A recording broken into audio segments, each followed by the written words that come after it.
I'm sure my mom was trying to protect me.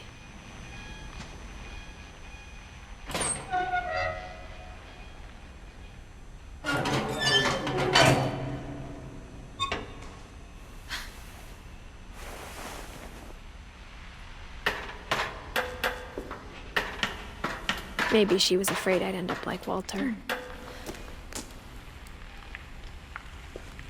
But if she never told me about an uncle under the house,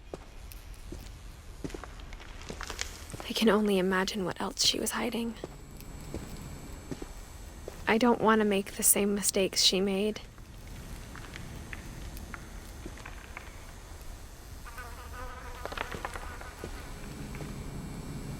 Trying to bury something that's still alive.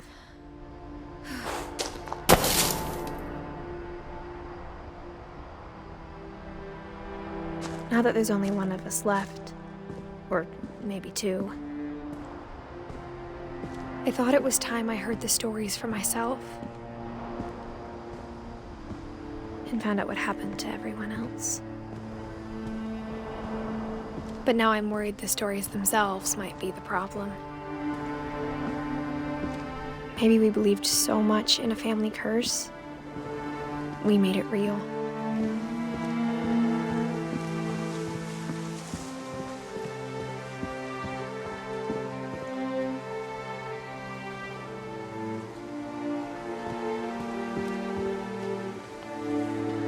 I don't know if I should even be writing this.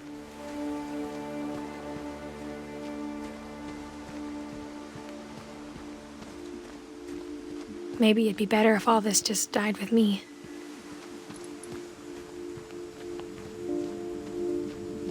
But I thought you should know about your family.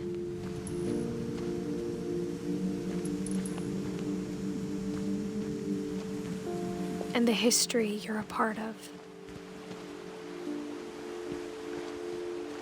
Though to be honest, I feel as lost as you probably do right now.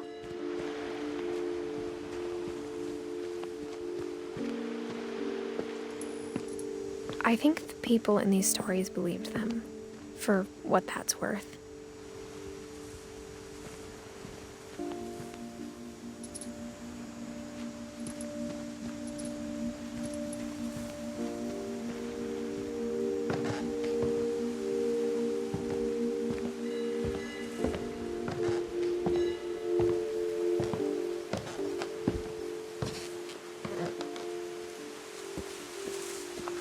And when you look at the house, that history of imagination and stubbornness and madness, any of it seems possible.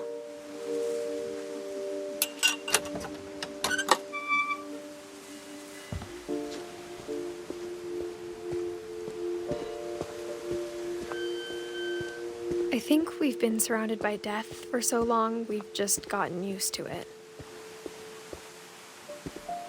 What kind of family finishes building a cemetery before starting the house?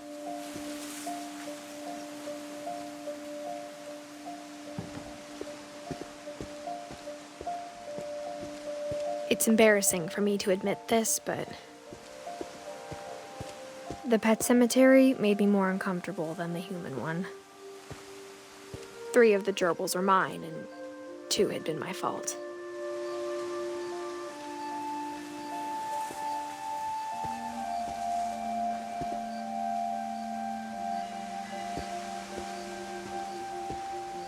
Sven built the house, but it was Edith who designed the cemetery.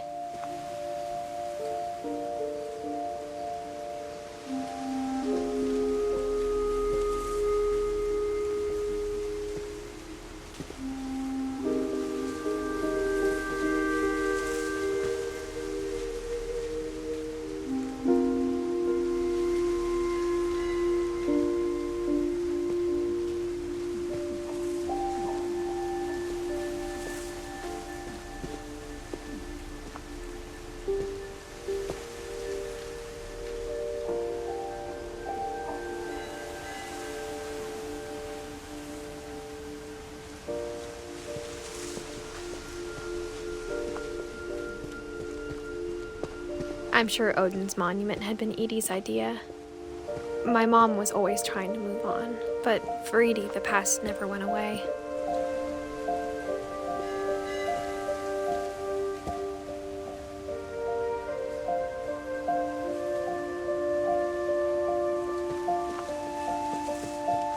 She could see it poking out of the water at low tide.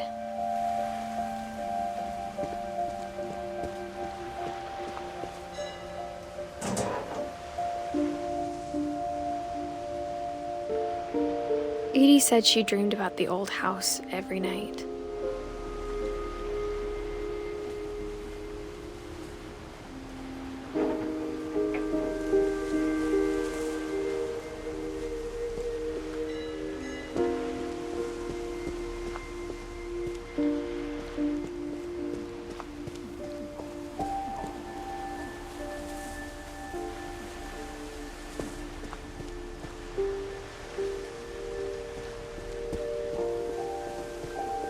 Edie's side was always easier for me to understand.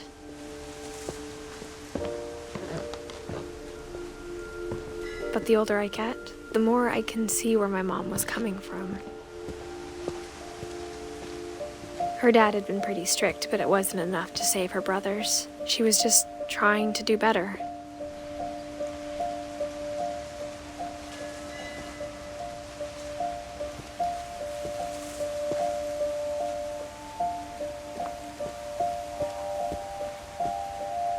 She lost 2 of her brothers, just like I did. I get why she tried so hard to protect us. We never found Milton's body, so my mom insisted we were putting up a monument, not a tombstone.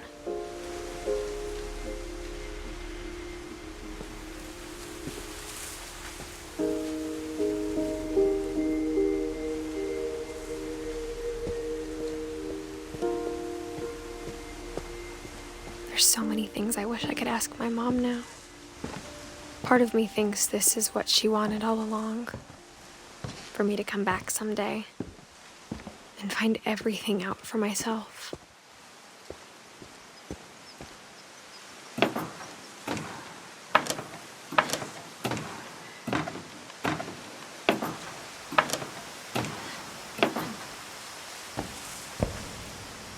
But looking back on it now,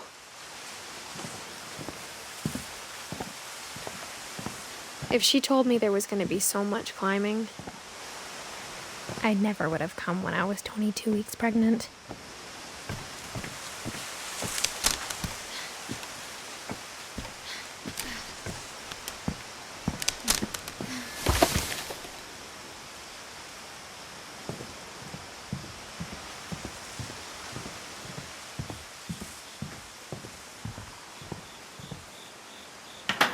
I never met Grandpa Sam, but I think he and my mom had a lot in common.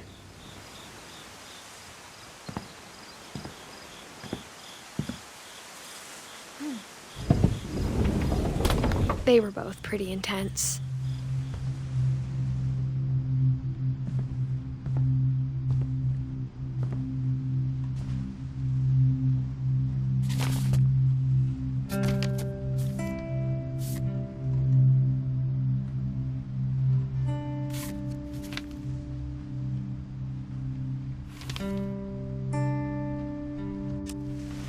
Dawn, I promise, you'll never forget this weekend. Yes, sir. These memories are gonna last a lifetime. Am I gonna have to shoot anything? It's a hunting trip, Dawn. Shooting is strongly encouraged. What? Perfect. It's gonna rain the whole weekend, isn't it?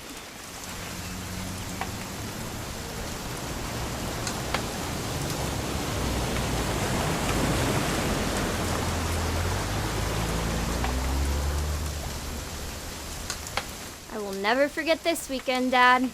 That's the spirit. Okay, got it.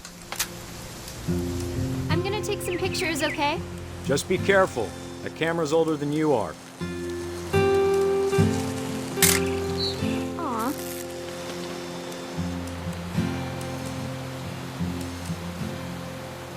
You're right, Dad. It's starting to clear up. Still freezing, though. Definitely should not have drunk all that coffee.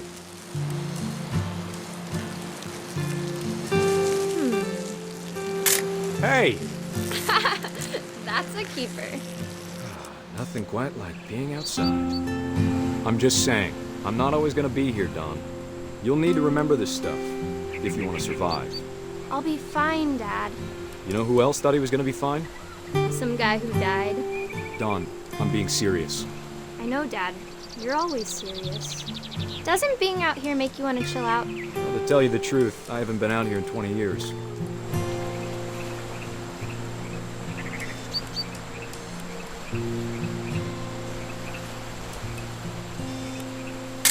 Last time I was with Dawn, don't you think you could find something more interesting to photograph? Your grandpa Sven taught us how to fish, how to build a fire. We found an old logging trail. There were deer everywhere.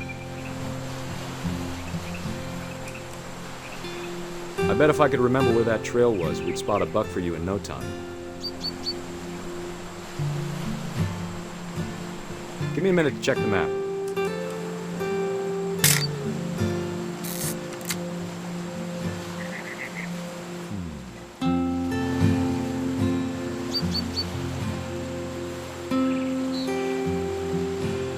Let's see.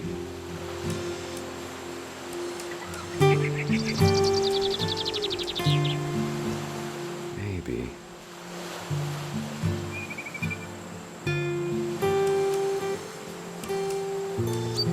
What was it?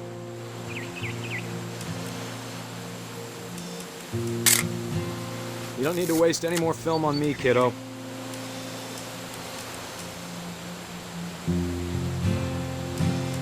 Could have been.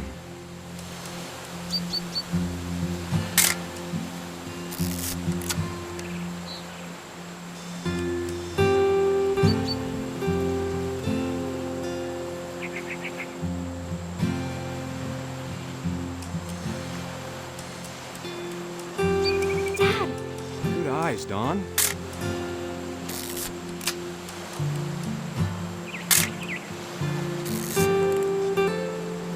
Before you take the shot, let me get a picture of you.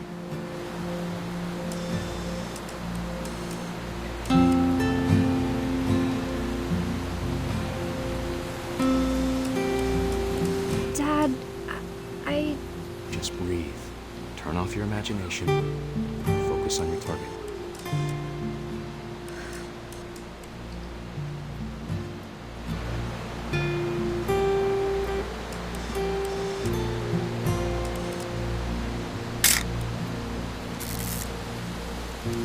Let me get behind you.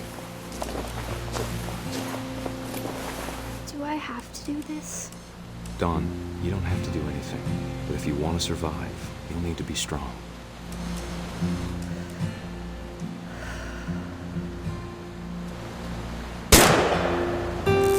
Great shot, Dawn!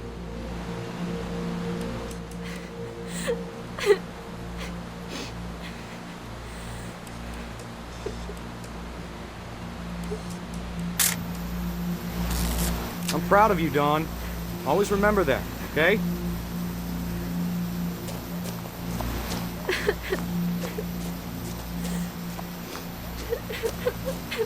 Dad, it's twitching. I think That's it's totally so- normal, Dawn. Just focus on the camera. Try not to think about— Dad!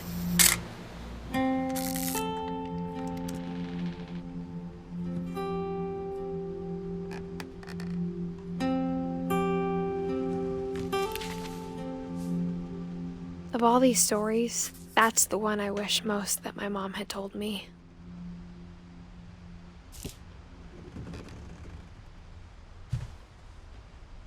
Sam spent his life shooting photos, but Mom said he got nervous being in front of the camera. I guess we're all afraid of something.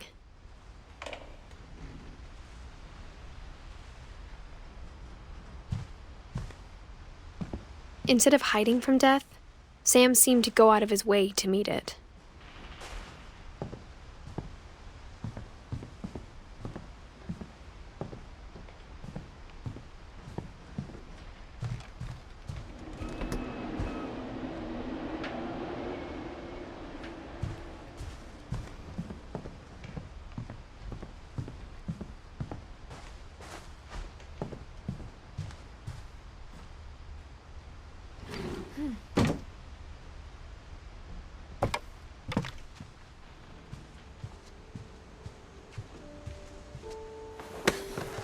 After Sam died, my mom and Edie got really close. They'd both lost a lot.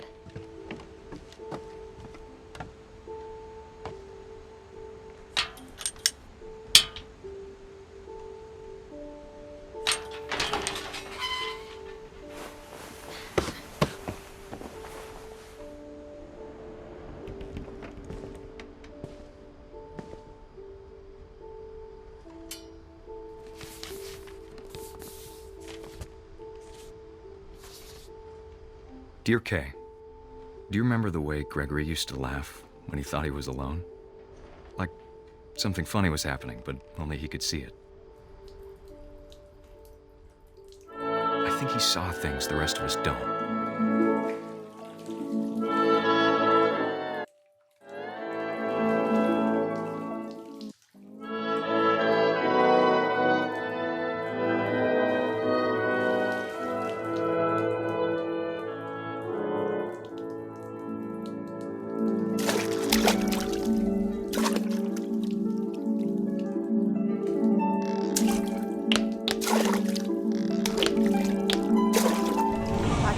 Gregory, it's time to... Hold on, sweetie. Hello?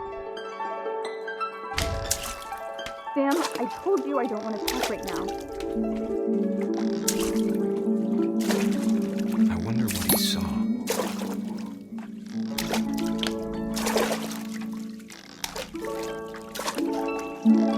What his world was like.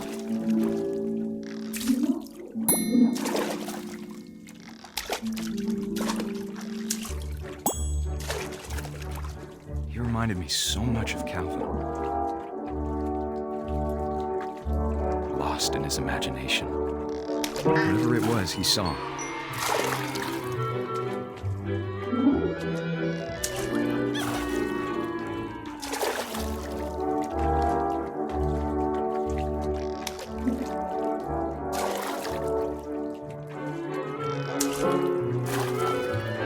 It sure made him happy.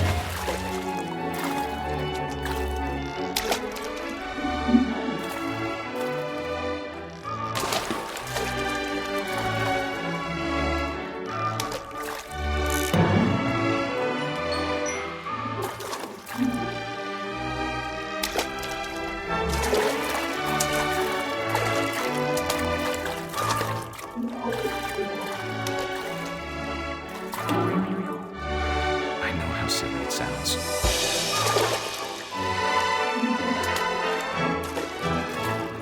That I worried about a baby being too happy. But I could feel him slipping away. Sorry about that, Gregory. I know you did everything you could. Maybe if I hadn't called that night. Damn it. Hold on, I don't want Gregory to hear this. I wish he could have told us about the world he saw.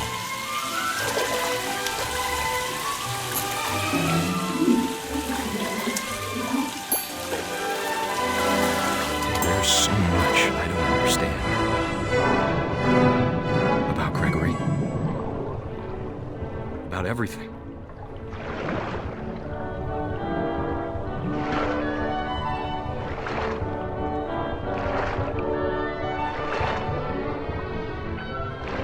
But I know what happened wasn't your fault.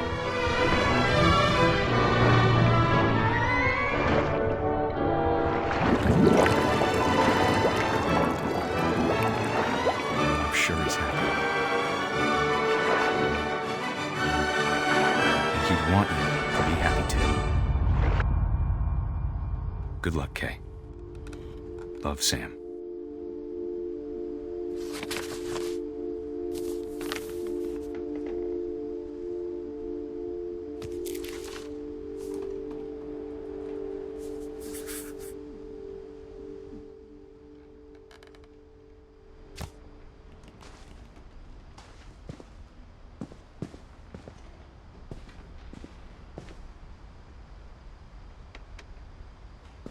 I can't imagine my mom ever writing poetry, and yet...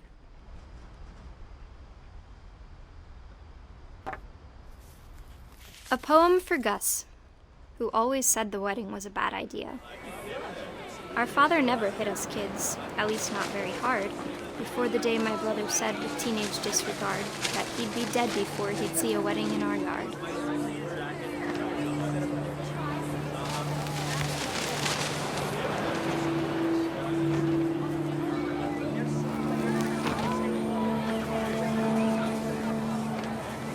My father made him come, of course, but Gus stood far apart, just flew his kite and bottled up the storm inside his heart.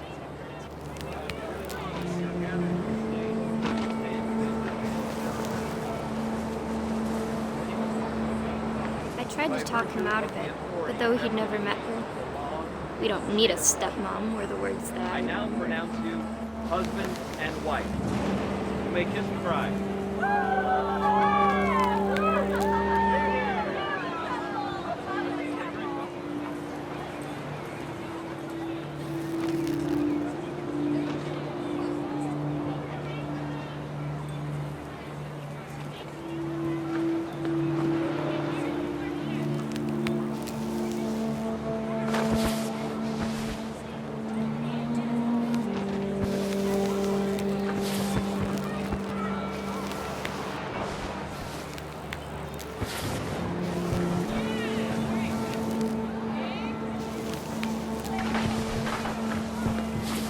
When the time for photos came, Dad ordered him to come here.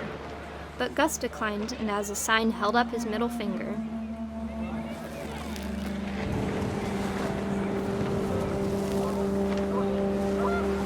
The wind picked up, and panicked geese appeared and quickly went. But all the humans did that day was go inside the tent.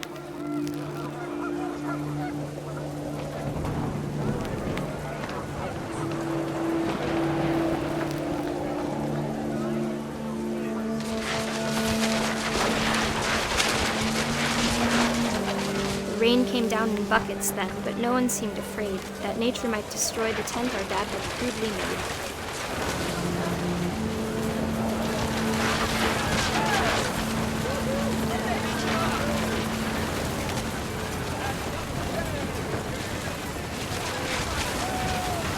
The thunder sounded much too close and full of angry power. But all my father said to this was, "Make the music louder."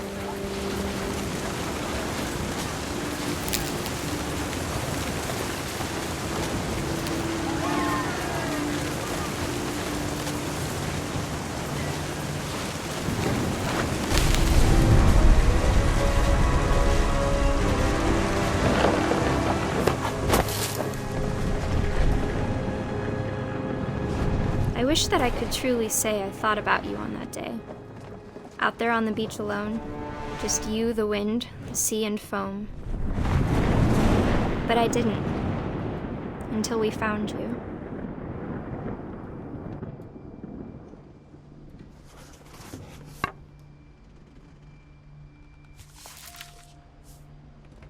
She never talked about him, but Mom told me once if I was a boy, they were going to name me Gus.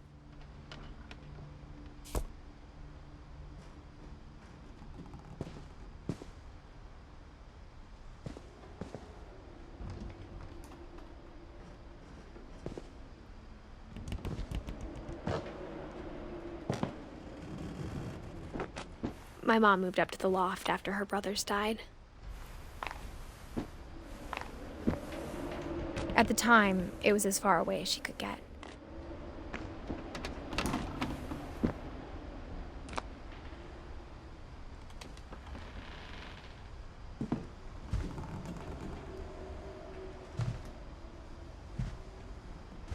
She spent a summer building houses in Calcutta, where she met my dad, Sanjay.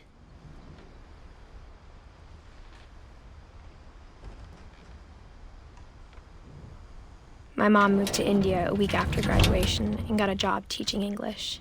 Louis was born a year later.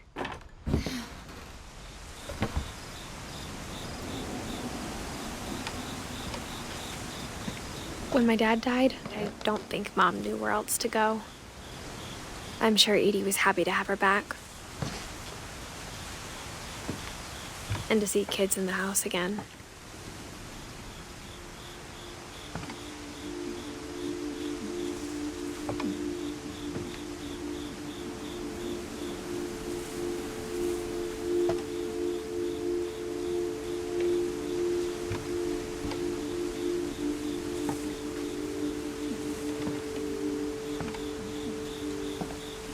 The house had to get a little bigger, but Edie was used to that.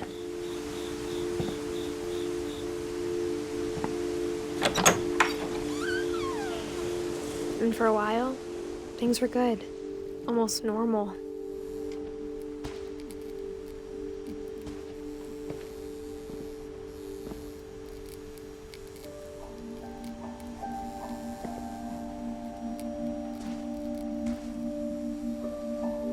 But it didn't last.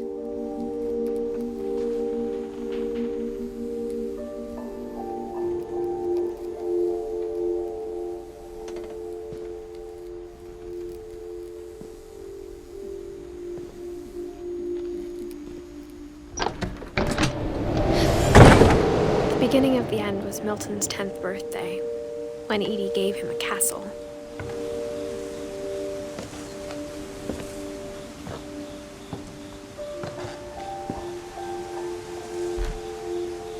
After Milton disappeared, the only thing he left behind was a room full of paintings.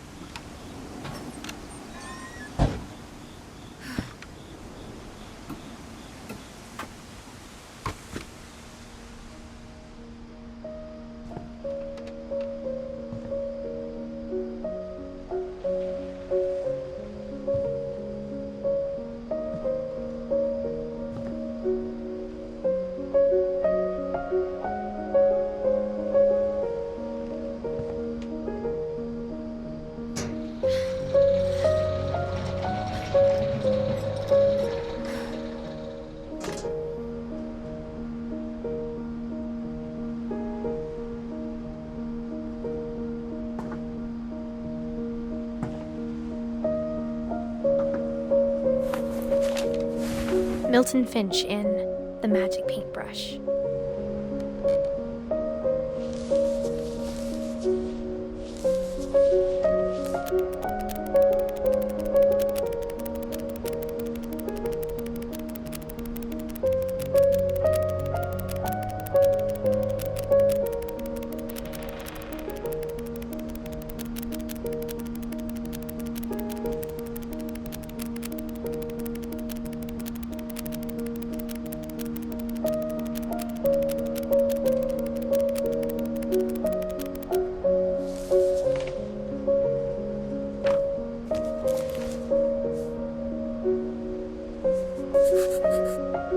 I was 4 when Milton disappeared.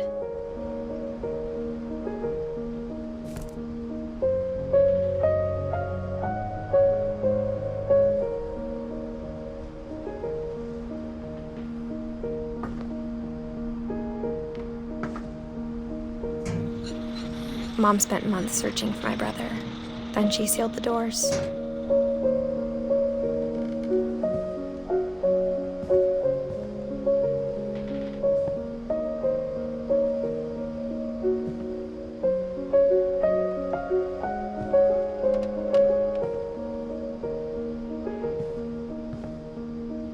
Whatever Milton had found in the house, Mom didn't want it getting out.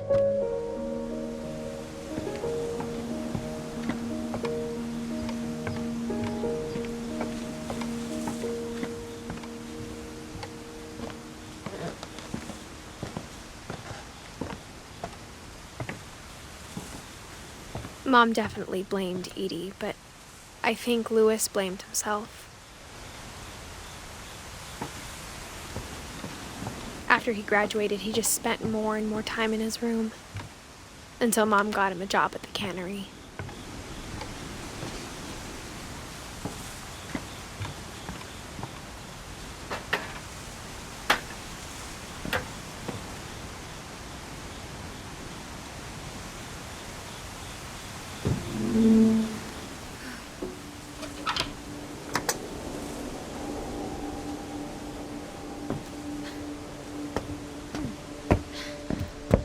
Lewis's room smelled very, very familiar. That part of him lived on.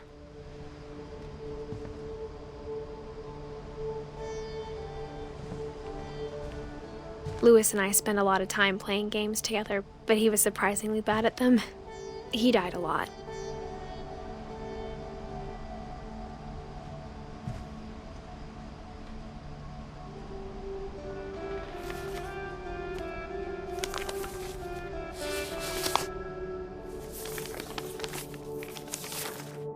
Dear Mrs. Finch, as Lewis's psychiatrist, I can understand your desire for an explanation.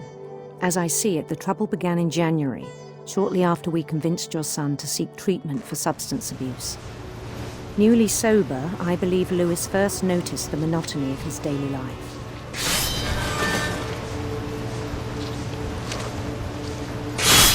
He kept working at the cannery,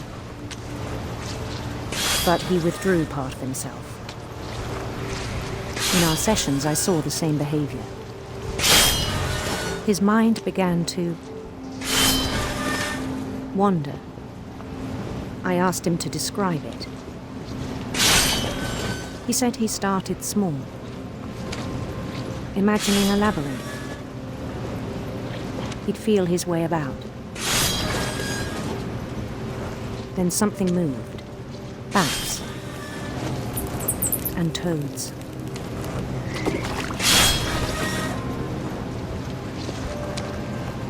And things that have not names. He knew it was all in his head.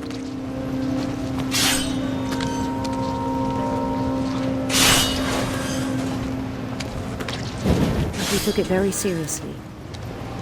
I had hoped he'd find himself.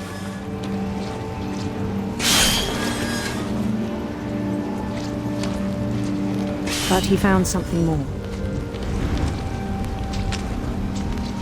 I worried about him then.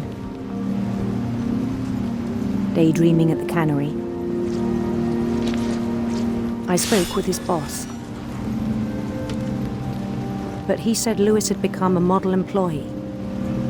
Methodical, tireless, focused. Like a whole new Lewis. So I let him go on.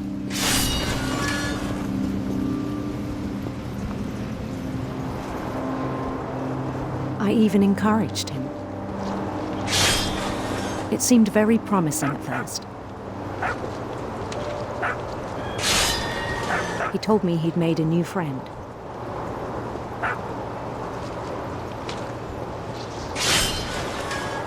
On the edge of a city he named Lewis Topia. He built the city up slowly, brick by brick. Then he made musicians.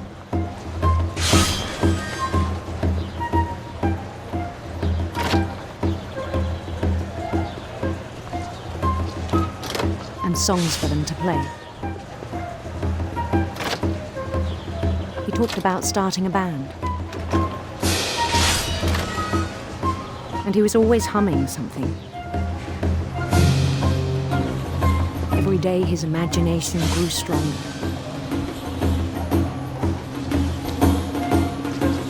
He no longer spoke at the cannery. But his chopping was as reliable as ever. Then one day it struck him that all the cheering crowds, even the stones under his feet, were all in his imagination. So he could do whatever he wished.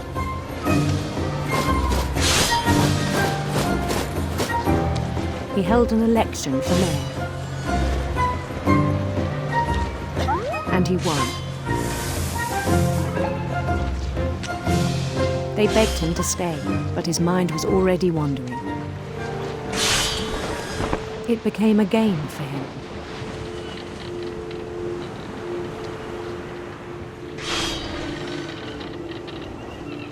He'd conquer a city, then immediately push on. New Louisville. St. Louis. He started drifting away from our reality.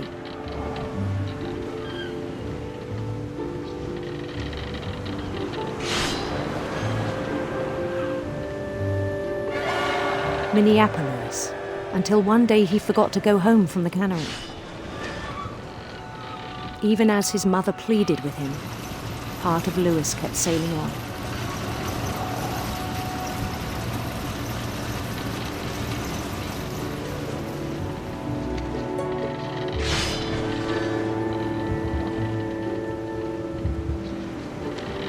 In Lewisburg, he heard rumors of a handsome queen.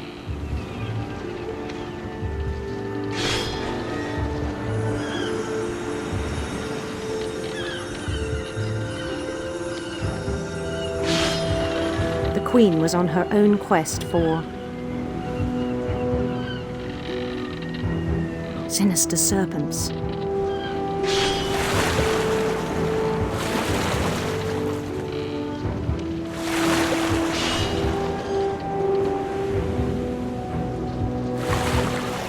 He followed the sound of her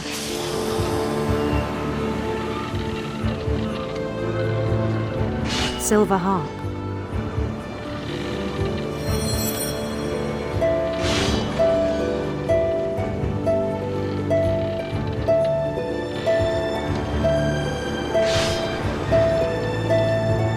His chase led him to a golden palace east of the sun and west of the moon. Even then, his logic remained sound. He knew the world was all in his imagination.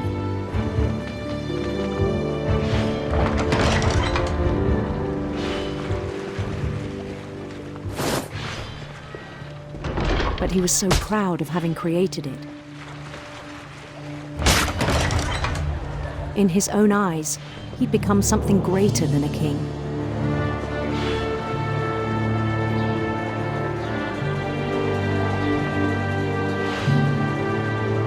For someone who'd never known success in the real world, I think it was overwhelming. And then it struck him that the real Lewis was not the one chopping salmon, but the one climbing the steps of a golden palace.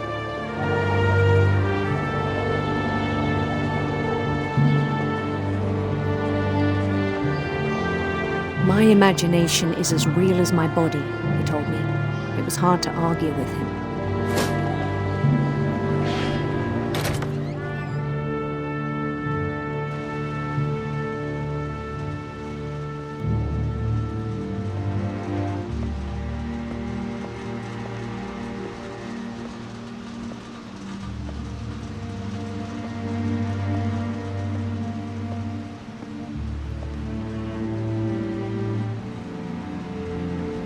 Began to forget the world we know.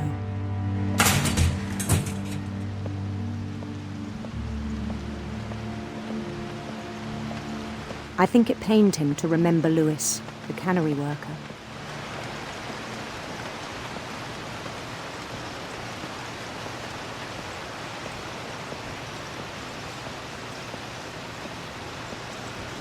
He began to despise the man with a royal contempt.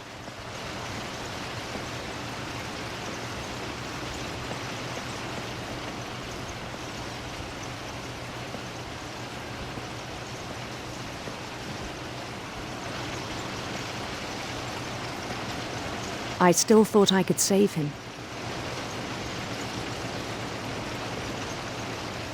Even after he said he was being crowned king over all the lands of wonder.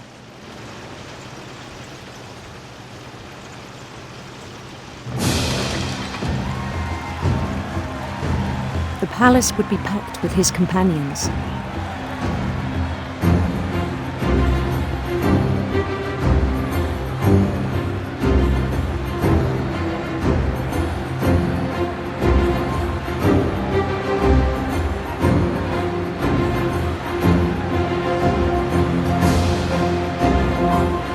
Including the wise Calico who insisted on advising him.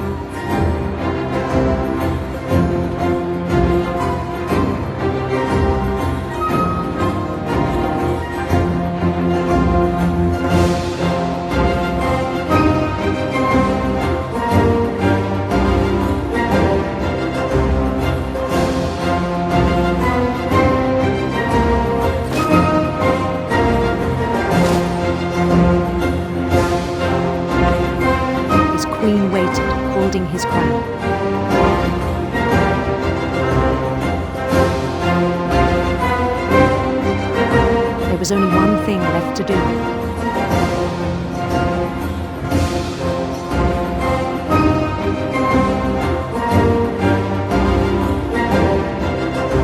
Bend down his head.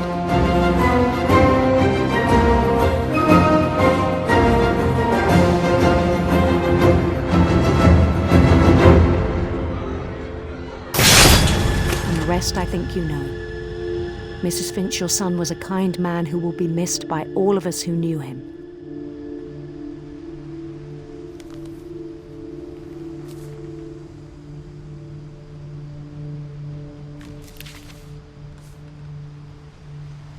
My brother was really cool.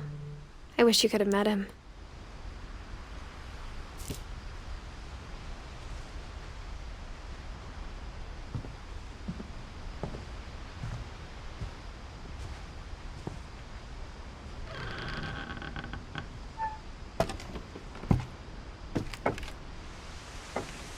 On the way back from Lewis's funeral, my mom told me to start packing. She waited until the day before we left to tell Edie. I'm not sure if she wanted to make it easier or harder.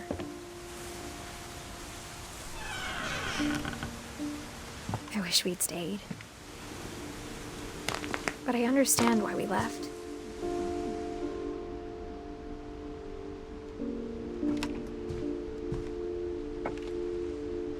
My mom ended up leaving everything behind. What happened that night had been coming for a long time. Maybe it should have come sooner.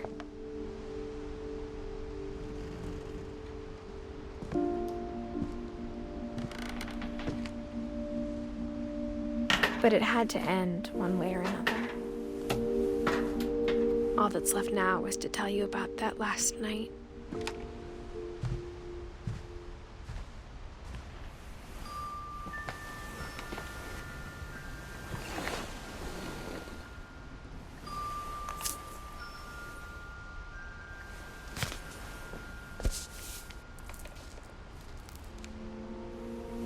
That whole last day, Edie just watched us pack and didn't say a word. Until supper, when she raised her glass and said, "To our final night together, and all our final nights apart." Grandma, you know what I said about alcohol. Some of your medications are very Edith, specific. I left a present for you in the hallway. Why don't you go open it? The grown-ups have to argue now. I'm sorry, you're right. We're all leaving tomorrow. Let's just enjoy our last... I'm not leaving. Edith, you're excused.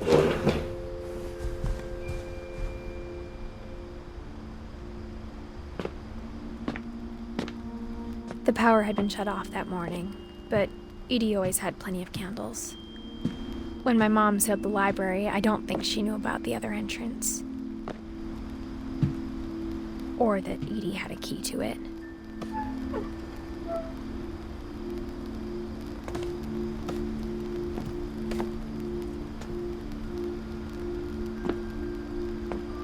That thing you're afraid of isn't going to end when you leave the house.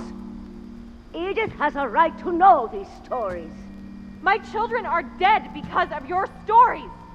I think it's best if Edith and I leave tonight. We'll have the nursing home send a van for you in the morning, okay?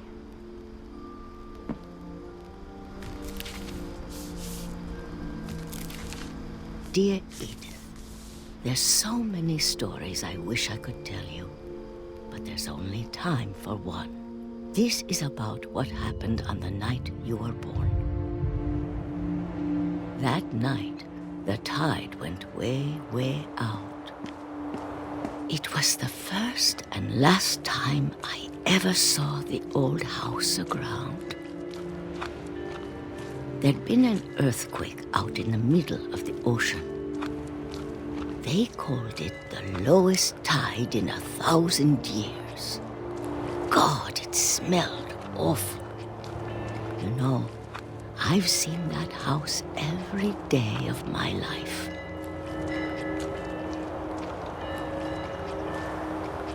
But I never thought I'd go back to it.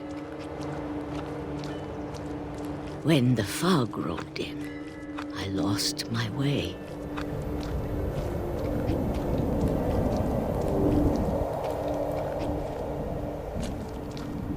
I got turned around.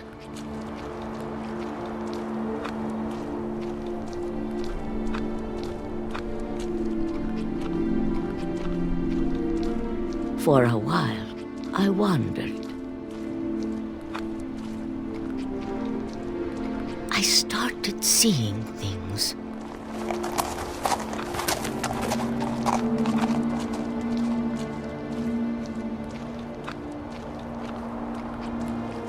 Things I'd forgotten had ever existed.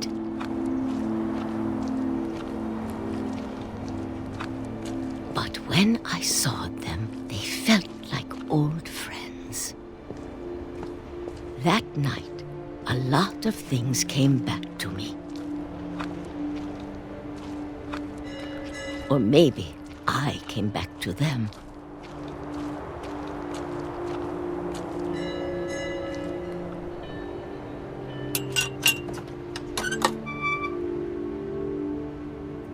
Things I can't explain, but that I need you to try and... Edith, what are you doing in here? It's mine. Edith! Mom, you're gonna rip it! Let go! I kicked and screamed, but Mom dragged me to the car. I never saw Great-Grandma Edie again. The next morning, the van came to pick her up, but she was already gone. After that, we moved around a lot.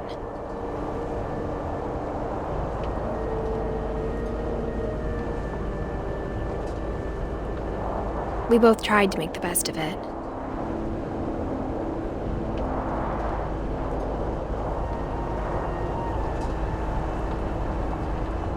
A few years went by.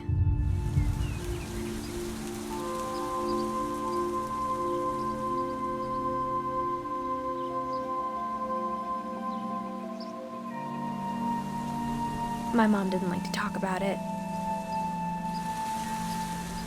but she started getting sick a lot. The rest happened pretty quickly. She got better for a while, and then she didn't.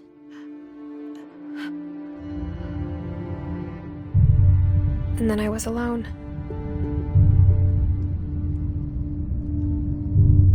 The last Finch left alive.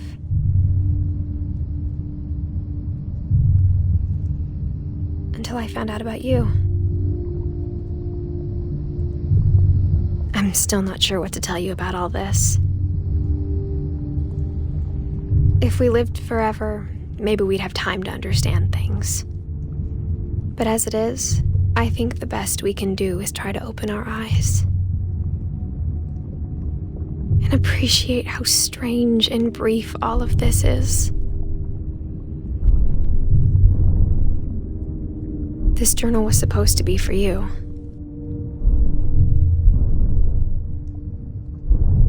But now I hope you'll never see it. I just want to meet you and tell you all these stories myself. But I guess if you're reading this now, things didn't work out that way.